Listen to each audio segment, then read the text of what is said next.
நான் முதலமைச்சர் இருந்த பொழுது நானும் விவசாயி என்ற முறையில் அமெரிக்காவுக்கு போகும்போது அங்கே பஃபோலோ பால் பண்ணைக்கு போனேன்.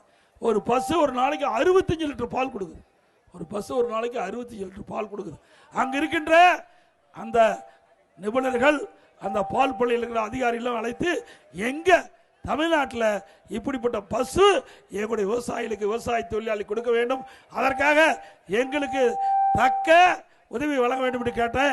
அவர் தான் சொன்னாங்க, நீங்க ஒரு மிகப்பெரிய கால்நடை பூங்கா ஆராய்ச்சி நிலையத்தை துவக்குங்க, நாங்க உங்களுக்கு உதவி செய்யறோம். இந்த தமிழ்நாட்டில் என்ன சீதோசன நிலை இருக்குதோ அந்த சீதோசன நிலைக்கு தக்கவாறு கலப்பின பசுக்களை உருவாக்கி நம்முடைய விவசாயிகளுக்கு கொடுத்தா சுமார் 40 லிட்டர் பால் ஒரு பசு கொடுக்கும். 40 லிட்டர் பால் கொடுக்கும். அத்தனையும் விலை இல்லாம கொடுக்கிறோம். விவசாயிகளுக்கும் விவசாய தொழிலாளிக்கும் விலை இல்லாம கொடுப்போம்.